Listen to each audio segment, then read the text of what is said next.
ir dormir com você. Ainda que tenha um marido do lado, uma esposa do lado.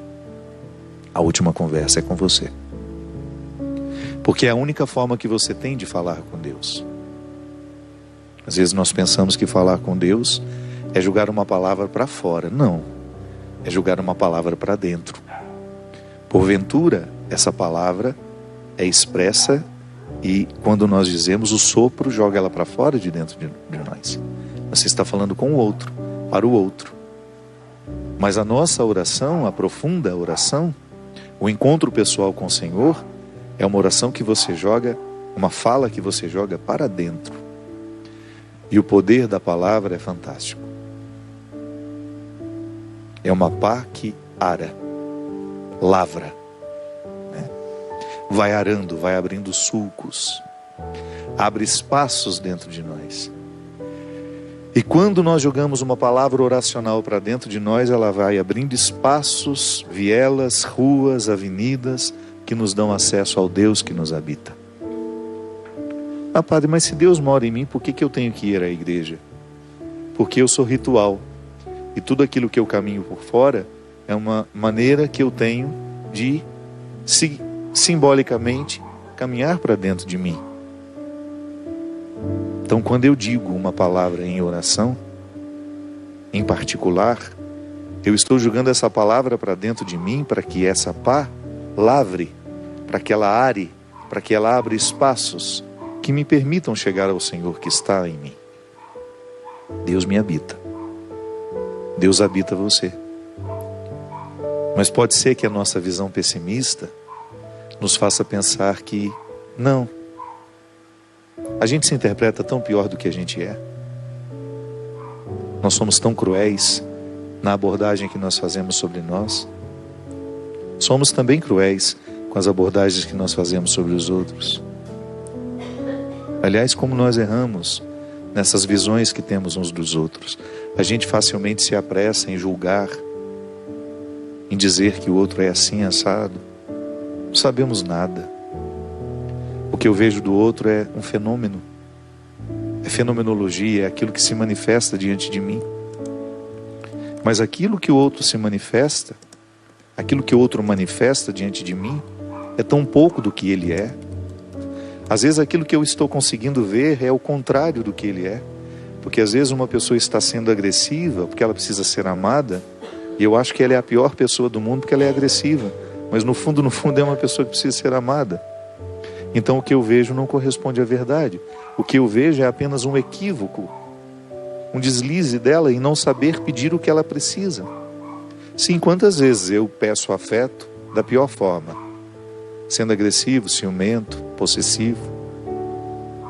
Seria tão mais honesto, né, eu dizer, olha, eu estou tão necessitado de ajuda, eu estou tão necessitado da sua presença hoje, e o outro interpretaria do jeito certo o que eu estou pedindo para ele.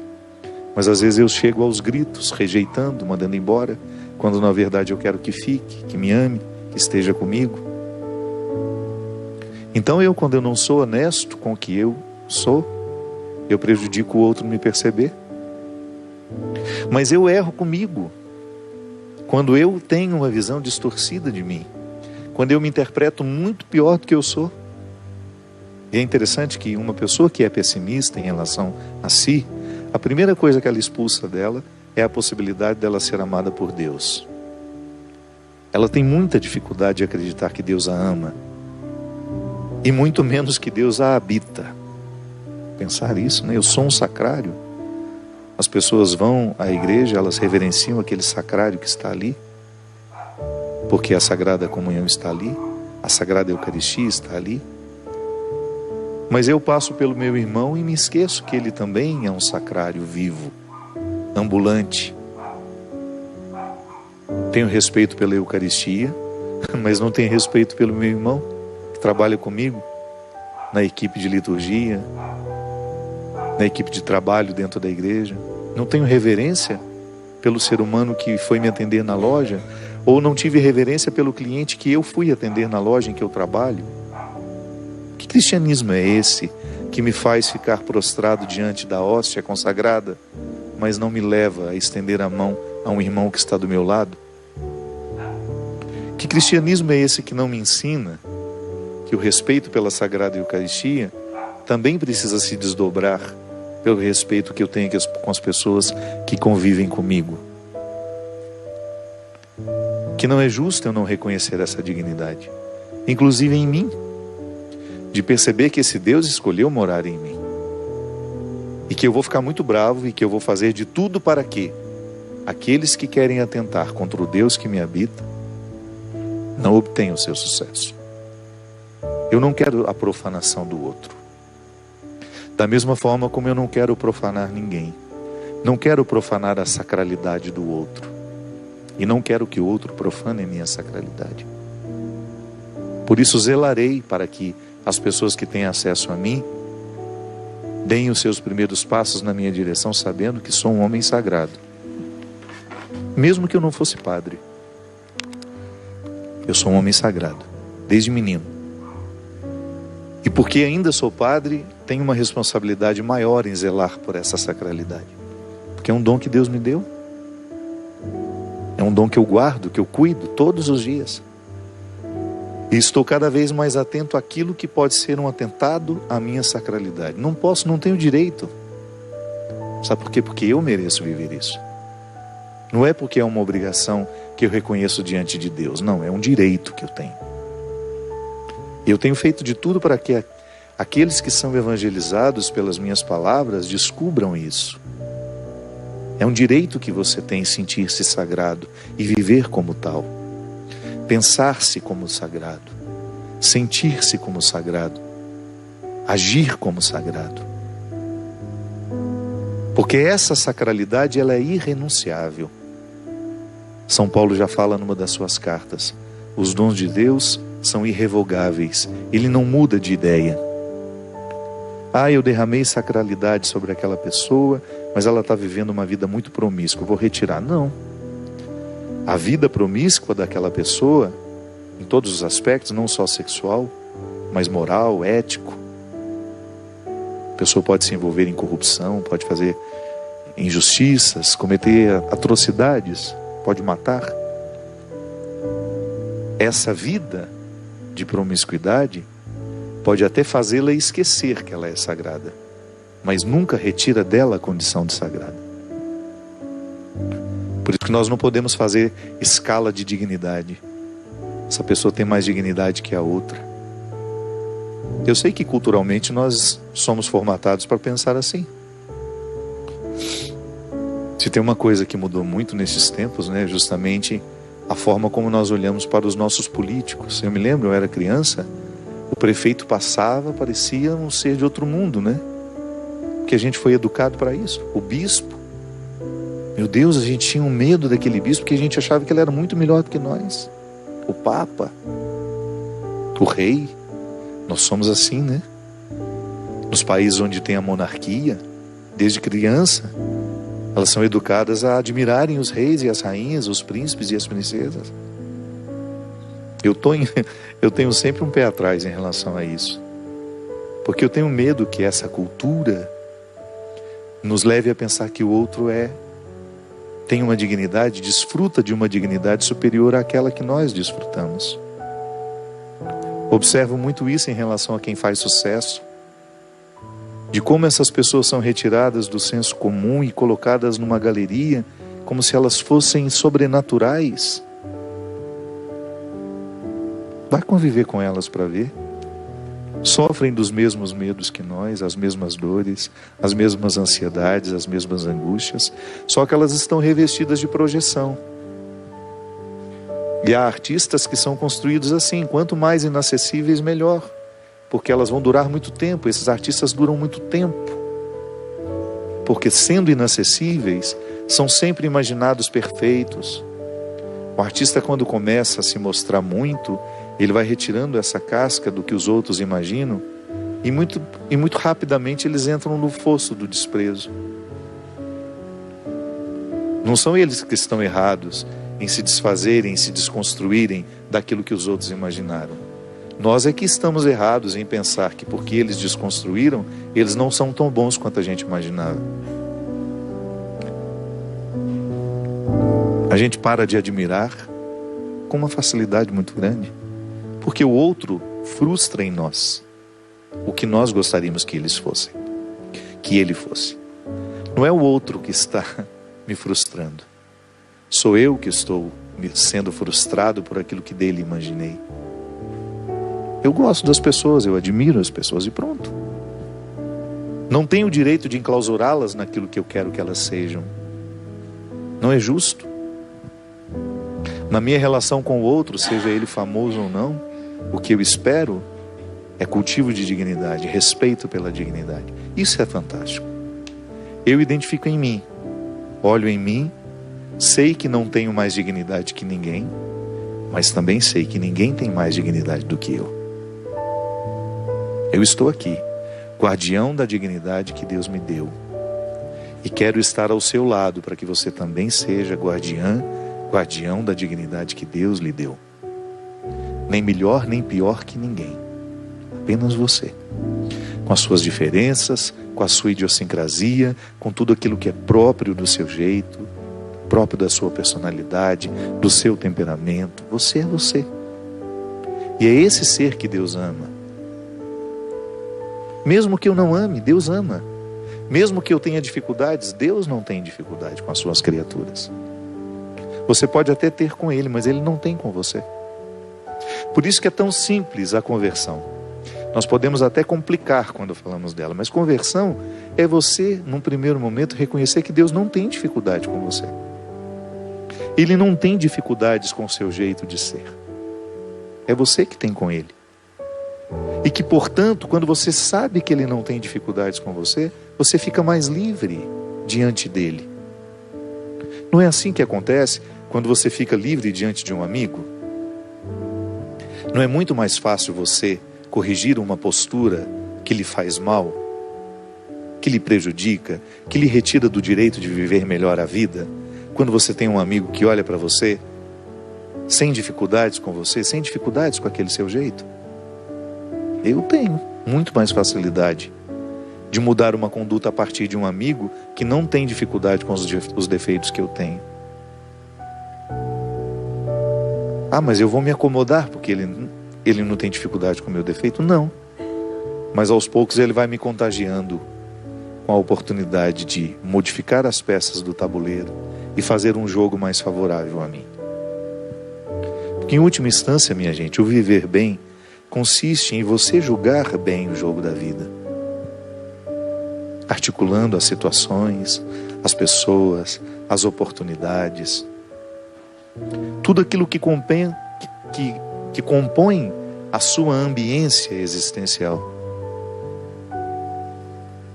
É o exercício de todo dia, voltar a si. Essa música fala do abraço do pai, de um filho que viveu distante, que gastou todos os seus bens e que depois, movido pela certeza de que o pai não tem dificuldades com ele se sente livre para retornar. Porque se ele pensasse que o pai tinha dificuldades com ele não voltaria, ele pararia nesse medo. Por isso que nós erramos muito como líderes religiosos, quando até bem intencionados, com desejo de ressaltar o pecado, isso e aquilo, a gente coloca no outro essa mentalidade de que Deus tem dificuldade com ele. Quando eu coloco em alguém essa convicção de que ele está muito ruim e de que Deus tem dificuldade com ele, eu estou dificultando essa reaproximação. Nós, como líderes religiosos, quando nós usamos da nossa autoridade ou da nossa visibilidade para construir obstáculos entre o ser humano e Deus, para salvaguardar o poder da nossa intervenção. Sim, porque às vezes há líderes religiosos que estão muito mais interessados em serem o pedágio entre nós e Deus do que necessariamente nos fazer encontrar com Deus. Passa por mim, paga alguma coisa. Passa por mim, eu recebo algum benefício porque você passou, e assim vai. Essa mediação, ela tem que ser um resultado da nossa gratuidade. O que eu prego, o que eu vivo, tudo aquilo que eu faço como padre, precisa ser marcado por essa oportunidade que eu tenho de gratuitamente oferecer ao outro o dom mais precioso que eu tenho. Outro dia alguém me perguntou: quanto o senhor cobra para celebrar casamento? Quanto o senhor cobra para celebrar minhas filhas? Não existe isso. A única coisa que o escritório trabalha a partir de dinheiro é show, porque tem um contratante que ganha dinheiro com aquilo, tem um contratante que faz isso, faz aquilo, mas os sacramentos, isso é uma parte profissional da minha vida. Eu sou um músico profissional, eu trabalho profissionalmente. Eu tenho 27 pessoas viajando comigo pelo Brasil profissionalmente, todo mundo recebendo de acordo com a tabela dos músicos, dos profissionais, todo mundo bem remunerado. Isso é uma parte da minha vida. Mas o meu ministério sacerdotal, quanta canção nova paga para o senhor para fazer o programa de direção espiritual? Paga nada, eu que pago a gasolina para vir aqui. Quando não sou, é a Cidinha que está pagando a gasolina. E graças a Deus eu estou aqui feliz da vida. Nunca recebi R$1 para fazer uma pregação, para fazer um encontro, não. Não vivo de dízimo, graças a Deus. Eu recebo lá dos meus direitos autorais, eu tenho muitas músicas gravadas, eu tenho muitos CDs, eu tenho livros, eu sou um escritor, graças a Deus, de sucesso no Brasil, tenho vendagens muito significativas, consigo viver disso, do dinheiro que eu vivo ainda consigo ajudar muita gente. Mas seria muito desonesto se eu cobrasse um pedágio para passar por mim, sabe? Se eu começasse a interpretar a minha mediação como um benefício. Não, não é. É gratuito o que Deus me oferece. Ainda hoje, gente, eu vou partilhar com vocês, eu estou muito feliz. Essa última peregrinação me fez um bem imenso. Vocês não fazem ideia do que eu vivi em Lourdes. Aliás, eu quero agradecer ao grupo que me acompanhou, que me permitiu uma experiência única. A gente não pode ficar dizendo, né? Mas de tudo aquilo que eu já peregrinei, para mim foi o momento mais especial de todas elas. Foi a peregrinação mais especial da minha vida. Eu nunca me senti tão filho de Nossa Senhora como me senti em Lourdes. E impressionante como Nossa Senhora derramou bênçãos sobre mim, através dos lugares e das pessoas que viajaram comigo. De como eu fui amado com respeito. De como eu fui respeitado como ser humano. De como nós somos gratuitos na nossa relação. De como eu me senti em casa e em família com aquelas pessoas.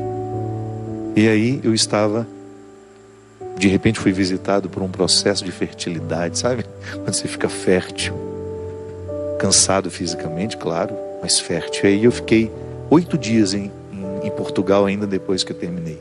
Voltei a Fátima com mais calma e só voltei para o Brasil agora. E ao longo dessa semana eu me dediquei exclusivamente a terminar um livro que eu tinha começado há muito tempo. E esse livro está praticamente pronto. Eu estou naquela revisão final. E o que mais tem me chamado a atenção neste processo de finalização desse livro é justamente essa consciência. Meu Deus, como é especial eu exercer esse papel na vida das pessoas. Que não é despertá-las para devoções, para comprar o santinho tal, para ter a medalhinha pendurada no pescoço, para ter a imagem, a devoção a esse santo, àquela. Não. Faz parte do cristianismo, existem padres que fazem isso muito bem, eu os admiro, mas o meu papel na igreja é outro. E eu tenho firmado cada vez mais a minha identidade nisso. Eu sei que Deus me colocou no coração dessa igreja, no coração dessas pessoas que me acompanham, para ajudar a refletir a vida, que sempre foi uma característica minha, desde menino. Desde menino eu gosto do ritual de voltar a mim. Mas eu não volto a mim só por mim. Eu volto a mim porque aquilo que eu recolho de mim eu gosto de oferecer. Um livro é o resultado de uma vida vivida. Quando eu estava lendo, são 2 personagens. É um modelo romanceado. É o diálogo do homem com a sua consciência. E a consciência é uma menina. Eu quis dar um rosto feminino àquela que tudo sabe daquele que tudo esqueceu. O homem é um homem bem-sucedido, se preparando para ir para o trabalho, e é surpreendido por uma menina dentro do seu quarto. E o torpor que ele está vivendo ali não o permite racionalizar: de onde saiu essa menina? Quem é essa menina? Não. Como se ele estivesse vivendo um outro tempo que não era aquele, ele começa a fazer uma experiência de conversar com ela. E também não se incomoda de aquela menina ter tanta fecundidade no que diz a ele. Porque ali, a menina é justamente a sabedoria, a consciência que estava nele adormecida. E durante um processo de conversa que vai durar o livro, você vai ler numa sentadinha, embora ele não seja tão pequenininho, porque é um modelo romanceado, ter a oportunidade de descobrir aquilo que está esquecido dentro de mim, dentro de você. O livro passa pelos caminhos que me adoeceram, mas também passa pelos caminhos que me salvaram, que me curaram. Porque eu vivo isso. Eu acredito que estou em processo de cura diariamente. Uma cura que se desdobrará até o fim da minha vida, porque se eu não cuidar, eu volto a adoecer. E nós estamos muito necessitados de voltar os nossos olhos para essa menina que eu tenho em mim, que você tem em você. O livro nasce desse desejo de ensinar-nos que todos nós temos uma menina que sabe tudo sobre tudo aquilo que nós estamos esquecidos. Ela é a guardiã da verdade. Existe em nós uma parte de nós que nunca será maculada. Ela permanecerá imaculada até o fim. Nada pode atingi-la, nem mesmo os nossos vícios, nem mesmo a vida errada que levamos. Ela continua eternamente preservada. E será sempre ela nos dizer onde estamos errando, onde estamos acertando. E às vezes erramos demais porque perdemos o hábito de ouvi-la. Não voltamos mais a nós. A gente deixa de saber quem a gente é. Por um processo de esquecimento que vai acontecendo naturalmente. Eu deixo de ser um cuidador de mim. Eu começo a me impor trabalho muito mais do que meu corpo resiste. Eu começo a ocupar a minha mente com pensamentos opressivos. Eu começo a depositar sobre mim sentimentos ruins dos outros, cruéis. Eu começo a guardar a crueldade do outro, o fracasso do outro. E porque vou fazendo esse processo, e porque vou aceitando essa rotina que não passa pelo crivo da reflexão, a menina vai deixando de ser ouvida, embora ela continue dizendo. Mas chega um momento, e para esse homem chegou, na hora em que ele escolhia uma gravata. E quando ele põe a gravata no pescoço, ela pergunta para ele: essa gravata não está te oprimindo? Ele fala: não, ela não está apertada. Ela faz de novo a pergunta: não estou falando, não estou perguntando se ela está apertada. Aliás, ela está muito bem ajustada, o nó é bem feito. Pergunta: o que você entende de gravatas? Fala: nada, só que ela está te oprimindo. Não é o nó que está apertado, é a gravata que está te oprimindo. É o que ela significa na sua vida. É o que significa colocar essa gravata e encontrar a vida. Que para você pode ser um salto alto, um uniforme de trabalho. Quanto custa ser quem a gente é? Quanto nos custa ter o que a gente tem, fazer o que a gente faz?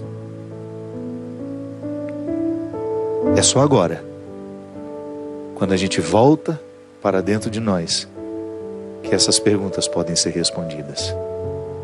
E a qualidade da nossa vida depende da resposta que achamos para isso. Nós vamos para um rápido intervalo, mas a gente